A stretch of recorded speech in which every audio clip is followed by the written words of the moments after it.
কোন একজন নারীকে এই মাহফিলের অতিথি করা হয়েছিল। It is not appreciated. মুসলমানদের দেশে আমাদের মাহফিলের সভাপতি হবে একজন সুনামধন্য যোগ্য আলেমের সন্তান অথবা যোগ্য আলেম।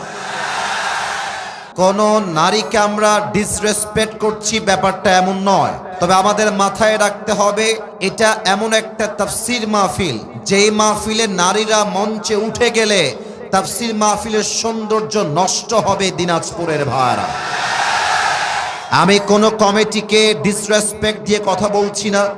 হয়তো একটা মিসআন্ডারস্ট্যান্ডিং হয়ে গেছে, একটা বোঝাবুঝির ভুল হয়ে গেছে, এবং যেই নারী এসেছিলেন তাকেও আমি বলবো, আম্মা জান, আপনাকে এই স্টেজে মানায় না, আপনাকে পর্দার সহিত আপনার ঘরেই আপনাকে সবচেয়ে বেশি মানায়। আম্মা জান, যিনি এসেছিলেন তাকেও আল্লাহ নেক হায়াত দান করুক। পড়েন সবাই আমিন। আমরা মানুষকে সম্মান দিয়ে কথা বলতে শিখেছি, আমরা মানুষকে অসম্মান দিয়ে কথা বলতে পছন্দ করি না, ঠিক কিনা বলেন?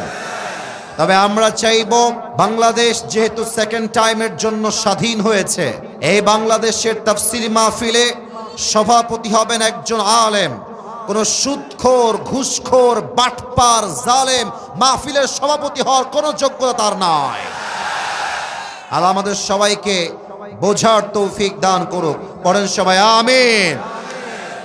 এবং আমি আজকের এই মাহফিলে যা দেখতে পাচ্ছি, আমার এই ডানে, আমার এই সামনে, আমার এই বামে, আমার মন বলছে আজকের এই মাহফিলে যত অডিয়েন্স এসেছে, আমার যদি ভুল না হয়, আজকের মাহফিলে 90% বেশি কলিজার টুকরা যুবক ভাই আজকের মাহফিলে এসেছে।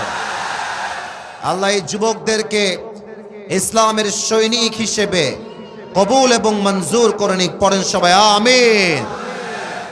আমার প্রিয় ভাইরা, সাউন্ড সিস্টেম ঠিক করার জন্য they are trying their best level. একটু সময় দেন। বামে অলরেডি সাউন্ড অনেকটাই ঠিকঠাক হয়ে গিয়েছে, জাস্ট ডানে বক্সটা ঠিক হয়ে গেলেই it will be perfect, more better. এই তো মাশাআল্লাহ, এটাই তো আমি চাচ্ছিলাম, এটাই আমি চাচ্ছিলাম। আমিও খুশি, যুবকরাও খুশি হয়ে যাবে এখন। আল্লাহ আমাদের সবাইকে দোয়া করে বাসায় যাওয়ার তৌফিক দান করুক। পড়েন সবাই আমিন। আমার প্রিয় দিনাজপুরের চিরির বন্দরের ভাড়, চিরির বন্দরে রাতের বেলা কখনো আসা হয় নাই, দিনের বেলা আসার সুযোগ হয়েছে। আমি দিনের বেলা এসে যেই পরিমাণ মানুষ দেখেছিলাম আমি তাফসীর মাহফিলে দিনের বেলা, আমার তখনই বুঝা হয়ে গেছে দিনাজপুরের মাটি হলো একটা ইসলামের ঘাঁটি যুবক ভাড়। এবং আমার মনে হয় রংপুর, দিনাজপুর, ঠাকুরগাঁও, এই প্রত্যেকটা জেলার সন্তান কাপুরুষের বাচ্চা নয়, সব বীর পুরুষের বাচ্চা এরা। তার লাইভ প্রমাণ হলো আমাদের শহীদ আবু সাইদ।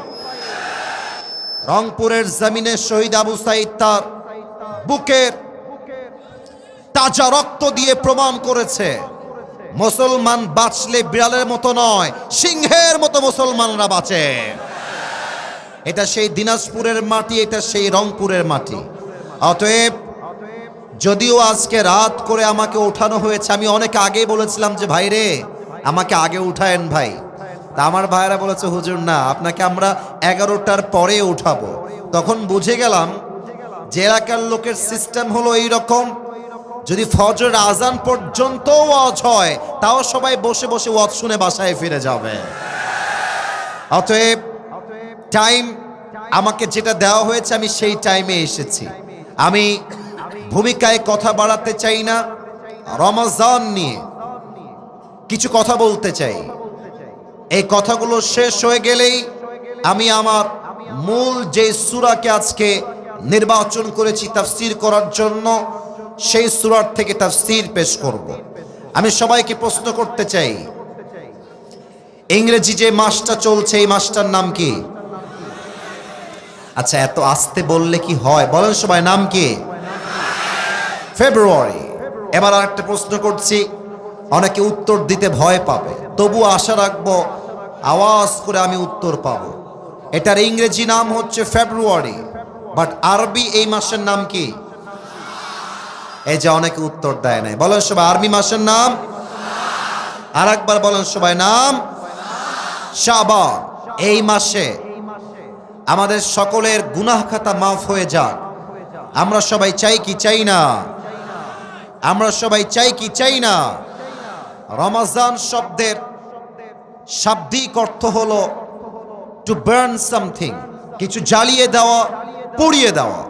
আল্লাহর হাবিব বলেছেন, যেই বান্দা রমজান মাসের একটা রোজা আদায় করে, আল্লাহ তার পেছনের 1 বছরের গুনাহ খাতাকে মাফ করে দেয়। পড়েন সবাই সুবহানাল্লাহ। আল্লাহর হাবিব বলেছেন, রমজান মাসে 2টি সময়ে আল্লাহ তাআলা বান্দার দোয়াকে সবচেয়ে বেশি কবুল করেন। এক হচ্ছে সাহরির সময়, আর 2 হচ্ছে ইফতারির সময়। বান্দা যখন ইফতারির সামনে রেখে দোয়া করে, আল্লাহ বলে, ফেরেশতা শোনো, আমার বান্দার সামনে পেঁয়াজি আছে, আলুর চপ আছে, খেজুর আছে, আমার বান্দা খায় না কেন? ফেরেশতা বলে, আল্লাহ, আপনার বান্দা আপনার ভয়ে একটা খাবারও মুখে নিচ্ছে না, এর কারণ আপনার বান্দা আপনাকে খুশি করতে চায়। আল্লাহ বলে, ফেরেশতা তোমরা সাক্ষী রাখো, আমার বান্দারা যেহেতু আমার জন্যই রোজা রেখেছে, আমি আল্লাহ আমার বান্দার রোজার বিনিময়ে তার জীবনের গুনাহ খাতাও মাফ করে দিলাম, তার সব দোয়াও কবুল করে নিলাম। সুবহানাল্লাহ পড়েন সবাই। আমি সবাইকে প্রশ্ন করছি, রমজান মাসে আমাদের সমস্ত গুনাহ মাফ হয়ে যাক, এটা আমরা সবাই মিলে চাই কি চাই না? তোমরা মনে হয় চাও না, তাই না? তা বলো সবাই, আমরা সবাই চাই কি চাই না? আমরা সবাই চাই রমজান মাসে আমাদের সকল গুনাহ খাতা মাফ হয়ে যাক। সাউন্ড বাড়ান।